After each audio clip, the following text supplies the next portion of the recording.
Fala, meus queridos! Nesse vídeo aqui eu quero falar para você como superar, como regular o seu babaca interior.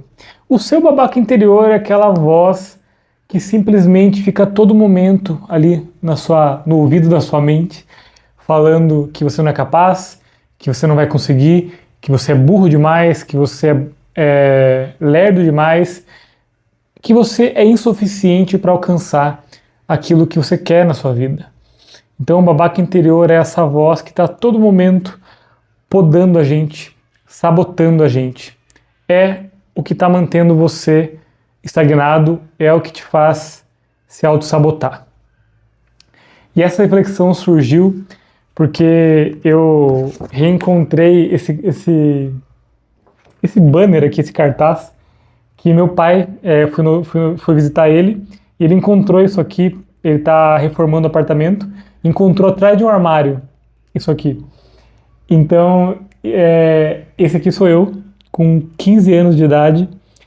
A galera imprimiu para mim na época para fazer várias assinaturas aqui, e tem piadas internas aqui que já não fazem sentido mais algum para mim, mas tudo bem. Repara aqui no detalhe, ó, Caio escrito com a fonte do Iron Maiden, que eu amava na época, nossa, amava demais. E a carinha de alguém que estava prestes a entrar em depressão, prestes a conhecer a ansiedade, a falta de sentido na vida e um sentido de insuficiência. Foi aqui que eu comecei a pensar coisas muito ruins sobre mim. Então, o que eu quero falar para você, ó, tem essa imagem aqui, minha adolescente, e essa fotinho que também peguei recentemente na casa da minha avó, que ela faleceu recentemente, eu peguei isso aqui de lembrança. E olha eu aqui, criança, com um olharzinho puro, feliz, com um pijama de banana de pijamas. Enfim, qual que é a diferença entre esse Caio aqui, criança, desse Caio adolescente? É a presença do babaca interior. Tá? Eu podia falar dessas diferenças entre criança e adolescente barra adulto de vários ângulos, tá? Mas eu quero aqui falar do babaca interior. Então, aqui eu estava completamente livre desse babaca interior, e aqui ele estava começando a se formar e se fortalecer. E qual que é, então, o processo de formação? Não sei o que eu faço com as minhas mãos agora aqui. O que acontece nesse processo de formação do babaca interior? Quando nós somos crianças, nós somos plenamente espontâneos. E nós somos espontâneos porque nós não ainda temos a linguagem, nós nem dominamos a linguagem. Acho que na cidade aqui, eu não sei muito sobre desenvolvimento infantil, mas se eu falava pouquíssimas palavras nessa época, eu acho que era muito. Então, quando a gente não domina a linguagem, o que nos resta para agir no mundo é a nossa espontaneidade. É fazer o que o corpo sente vontade, é ser livre, é se manifestar sem qualquer preocupação do que o outro vai pensar de você, do que o outro vai julgar você. Então, nós, quando crianças, somos assim, por não dominar a linguagem. E por que por não dominar a linguagem? Porque quando nós dominamos a linguagem, nós passamos a receber as convenções sociais da humanidade, que são transmitidas pela linguagem. Então, quanto mais você se apropria da linguagem, quanto mais você recebe essas convenções sociais, essas limitações de comportamentos adequados ou inadequados ou coisas assim, você vai sendo tolhido da sua espontaneidade. E acontece uma coisa muito interessante, né, na nossa transição ali da infância para a adolescência, que por isso que eu acho que é uma fase muito dolorosa também, porque nós estamos ainda muito espontâneos, trazendo essa experiência da infância, mas as pessoas estão começando a absorver coisas que são de adulto, coisas que separam as crianças dos adultos. E aí você vai ser espontâneo na escola, com seus amigos, com sua família, e as pessoas começam então a podar essa espontaneidade. Eu fiz um encontro falando um pouco mais profundamente sobre isso, lá no Clube Desencana, e uma aluna minha falou, né, que ela estava se divertindo demais com as primas e ela ria muito alto, assim. E a mãe dela falou: menina, para de rir alto desse jeito. Isso não é certo, não é coisa de adulto rir desse jeito. E aí, desde então, ela nunca mais se permitiu rir alto, gostoso daquele jeito, porque um adulto chegou lá e ó, podou ela com uma regra de etiqueta, uma regra social, uma regra de convenção humana. E não é sempre só os adultos que fazem isso, tá? As crianças na fase da pré-adolescência, da adolescência, já começam a internalizar isso, já começam a achar que quanto mais mais regras internalizadas ela tem, mais adultinha ela é. Então ela começa a punir os outros que ainda não estão tão adultos quanto ela na cabeça dessa criança. Então, aqui nós estamos livres do babaca interior, porque nós somos plenamente espontâneos por não ter consciência do que nós deveríamos de fato estar fazendo segundo as outras pessoas. Mas aí nós vamos crescendo, as pessoas vão tolhendo a nossa espontaneidade, porque nós vamos absorvendo, por meio da vergonha principalmente, a principal emoção que faz o babaca interior se formar é a vergonha. Então você se coloca numa situação espontaneamente e as pessoas riem de você, as pessoas julgam você, as pessoas humilham você por você ter sido quem você é. E aí você aprende uma lição. Nossa, eu não posso ser espontâneo. Ser espontâneo é perigoso para mim. Ser espontâneo me faz passar por essa emoção que é desagradável para mim. E na adolescência, então, é a época em que nós estamos vivendo pelo outro. Nós estamos absolutamente ligando, apesar de o adolescente adorar ser blasé, né, e se fazer de indiferente em relação às coisas, nós estamos profundamente ligados à opinião dos outros sobre nós. Então é aqui que o babaca interior ganha a sua força, ganha o seu poder dentro da sua consciência. Mas vale ressaltar então agora uma questão importante sobre isso. É uma mudança de perspectiva em relação a essa voz autocrítica que já vai ajudar um tanto você. Essa voz autocrítica ela surge com a intenção de proteger você de novas experiências que te envergonharam, de novas experiências que te chatearam, que te magoaram. Então, essa voz, apesar de ela parecer grosseira, apesar de ela parecer irritante às vezes, ela tem uma função. Ela quer proteger você. Ela quer cuidar de você. É um cuidado saudável? É um cuidado adequado, habilidoso? Isso é questionável. E eu digo para você, não é.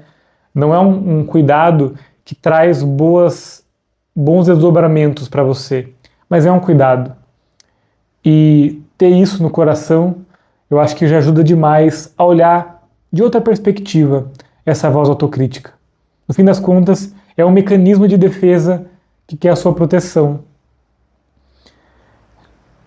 Mas quando esse mecanismo de defesa ganha força demais, você acaba perdendo uma boa parte da sua vida, porque você está sempre buscando agradar os outros, sempre temendo que os seus esforços te levem ao fracasso e o fracasso te leve à vergonha.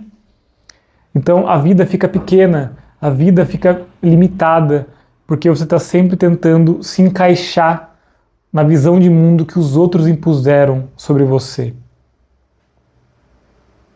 Então, se for ver, essa voz do babaca interior que te critica, que te pune, que te sabota, é uma grande coletânea, é uma grande, como que se chama isso? Uma grande colcha de retalhos, de críticas que você já recebeu durante sua vida. Então são vozes de várias pessoas. Só que isso foi repetido tantas vezes e ficou tão natural de alguma maneira para você que você internalizou isso e hoje parece que é você mesmo se punindo. Então, é importante saber qual que é a natureza do babaca interior para você poder lidar melhor com ela. E aí, o que eu proponho para você é um pouco diferente do que a maioria das pessoas fala. Por exemplo, em grande parte da psicologia hoje, fala para você substituir um pensamento ruim, um pensamento nocivo, por um pensamento bom. E até o Buda fala isso, né? Ele fala assim, se existe um prego ruim na sua mente, você tira esse prego ruim e coloca um bom no lugar.